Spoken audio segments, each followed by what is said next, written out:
బరువు తగ్గాలనుకునే వారి కోసం రైస్ యూజ్ చేయకుండా ఇలా మిల్లెట్స్‌తో అయితే వెజిటబుల్ బిర్యానీ అయితే చేశాను. టేస్ట్ అయితే చాలా బాగొచ్చింది.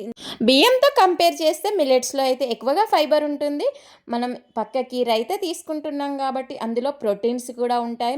ఇందులో వెజిటబుల్స్, మిల్ మేకర్స్ వేసుకున్నాం కాబట్టి ఇందులో మినరల్స్, విటమిన్స్ ఇలా ఐరన్, మెగ్నీషియం చాలా వరకు ఉంటాయి. Welcome back to our channel. నేను మీ సాత్విక. ఇప్పుడైతే నేనిక్కడైతే అరికెలైతే తీసుకుంటున్నాను. ఇక్కడ నేను 1 గ్లాసు అండ్ ఇంకో హాఫ్ గ్లాస్ అయితే తీసుకుంటున్నాను. అంటే 1 ½ గ్లాస్ వరకైతే అరికెలనైతే తీసుకుంటున్నాను. ఇవి మంచిగా 1కి 2 సార్లయితే వాష్ చేసేసుకొని, ఇందులో వాటర్ వేసుకొని ఒక 4-6 అవర్స్ అయితే నానబెట్టుకోవాలి. డైరెక్ట్ కూడా వండుకోవచ్చు. కానీ ఇలా నానబెట్టుకొని వండుకుంటే తొందరగా ఉడుకుతుంది అండ్ చాలా మంచిది కూడా. ఇది నేనైతే మార్నింగే లేవగానే నానబెట్టేసుకున్నాను. ఇంకా ఇక్కడ వెజిటబుల్స్ అయితే రెడీగా పెట్టుకున్నాను బిర్యానీ కోసం. బిర్యానీ ఆకు, లవంగాలు, ఇలాయచి, దాల్చిన చెక్క, మిర్చి అండ్ కొత్తిమీర, క్యారెటు, ఆలు అండ్ మనకిక్కడ మిల్ మేకర్స్ కూడా పక్కకు పెట్టేసుకున్నాను. ఇవి మిల్ మేకర్స్ అయితే వేడి నీళ్ళల్లో వేసేసుకొని నానబెట్టేసుకున్నాను. ఈ బిర్యానీ అయితే నేనైతే కుక్కర్లో అయితే చేస్తున్నాను. ఫస్ట్ టైం కుక్కర్లో చేస్తున్నాను. పర్ఫెక్ట్‌గా అయితే వచ్చింది. స్టవ్ పైన కుక్కర్ పెట్టేసుకొని ఒక 2 టేబుల్ స్పూన్ల వరకు ఆయిల్ వేసుకొని సాజీరా, ఆకు, దాల్చిన చెక్క అండ్ లవంగాలు, ఇలాయచి ఇవన్నీ వేసుకొని అందులో ఒక 4 పచ్చిమిర్చి ముక్కలు కూడా వేసేసుకొని కొంచెం ఫ్రై చేసుకున్నాక ఎల్లిపాయ పేస్ట్ కూడా వేసుకున్నాక ఒక్కసారి కలిపేసుకున్నాక మనం ఇందాక రెడీ పెట్టుకున్న వెజిటేబుల్స్ అన్నీ వేసుకోవాలి. ఇక్కడ నేను నా దగ్గర అవైలబుల్గా ఉన్న క్యారెట్ అండ్ ఆలు, టమాటో అయితే వేస్తున్నాను. మిల్ మేకర్స్ కూడా యాడ్ చేసుకున్నాను. మిల్ మేకర్స్లో ప్రోటీన్ ఎక్కువగా ఉంటుంది కాబట్టి మనం డైట్ చేస్తున్నప్పుడు మిల్ మేకర్స్ అయితే ఖచ్చితంగా తీసుకోవాలి.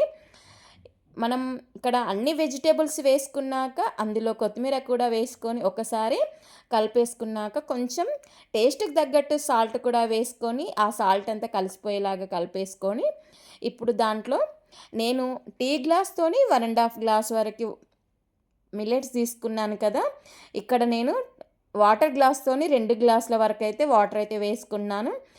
వేసుకున్నాక మనం మార్నింగ్ నానబెట్టేసుకున్న అరికెలు ఉన్నాయి కదా! అవన్నీ వేసేసుకున్నాక ఒకసారి కలిపేసుకొని ఇంకా మనము మూత అయితే పెట్టేసుకొని 2 విజిల్స్ ఇచ్చేంత వరకు ఉడికించుకోవాలి. ఆల్రెడీ మనం మార్నింగే నానబెట్టుకున్నాం కాబట్టి 2 విజిల్స్ ఇస్తే సరిపోతుంది. సాఫ్ట్‌గా అయిపోతుంది. మనం ఇక్కడ రైతా కోసమైతే ఇక్కడ నేను పెరుగునైతే ఇలా గిలగొట్టేసి కొంచెం లూజ్‌గా అయితే చేసుకున్నాను. దీంట్లో మనము స్పైసీ తగ్గట్టు చిల్లీ పౌడర్ అండ్ కొంచెం సాల్ట్ అండ్ ఆనియన్స్, ఒక ఆనియన్ చిన్న చిన్న ముక్కలుగా కట్ చేసుకొని వేసుకొని దాంట్లో కొంచెం కొత్తిమీర వేసుకొని దీనికి మనం పోపు అయితే పెట్టేసుకోవాలన్నమాట. ఇక్కడ నేను చూపిస్తున్న కన్సిస్టెన్సీ వచ్చేలాగా మజ్జిగ అయితే ఇలా రెడీ చేసుకోండి. మరీ గట్టిగా కాకుండా మరీ లూజ్గా కాకుండా ఇలా గిలగొట్టేసుకున్నాను.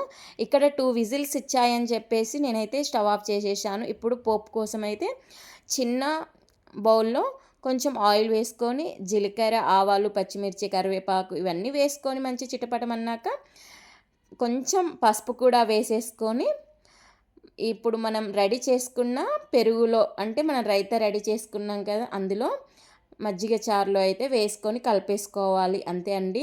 ఇంకా ఇక్కడ మజ్జిగ చారు అయితే రెడీ అయిపోతుంది. అంతే మేము మజ్జిగ చారు అంటాము. కొంతమంది రైతా అంటారు.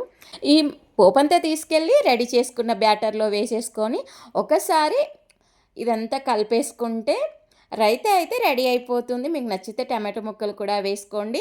ఇంకా కీర ముక్కలు కూడా వేసుకోవచ్చు. నేనైతే ఇక్కడ ఓన్లీ ఆనియన్స్ మాత్రమే వేసుకున్నాను. వేసేసుకొని బాగా కలిపేసుకొని ప్లేట్‌లోకి వెజిటబుల్ బిర్యానీ అండ్ రైతా అయితే సర్వ్ చేసేసుకోవాలి. ఇక్కడ నేను కొంచెం చల్లారిన తర్వాత ఇక్కడ నేను కుక్కర్ మూత అయితే తీస్తున్నాను.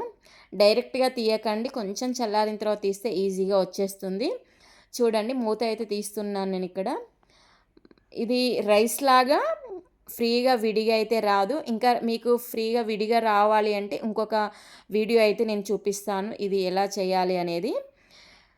ఇప్పుడైతే నేను ఇది సాఫ్ట్‌గా అయితే బాయిల్ అయిపోయింది. తినడానికి కూడా టేస్ట్ అయితే చాలా బాగొస్తది. ఇది నేను ఫస్ట్ టైం చేయడం కాదు, చాలాసార్లు చేసుకొని తిన్నాను. సో, అందుకోసం మీతో షేర్ చేసుకుంటున్నాను.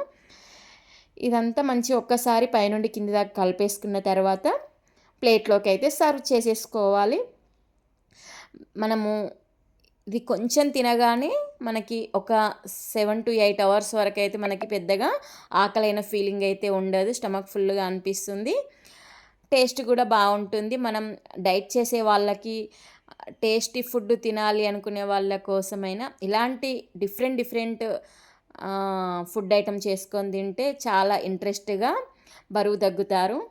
సో, మన ఛానల్‌ని గనుక ఫస్ట్ టైం చూసినట్లయితే ఇలాంటి వీడియోస్ కోసం మన ఛానల్‌ని సబ్స్క్రైబ్ చేయండి, లైక్ చేయండి, షేర్ చేయండి. మరిన్ని వీడియోస్ కోసం బెల్ ఐకాన్ అయితే క్లిక్ చేయండి. బెల్ ఐకాన్ క్లిక్ చేయడం వల్ల నేను వీడియో పెట్టగానే మీకు నోటిఫికేషన్ అయితే వచ్చేస్తుంది. ఓకే. Bye bye.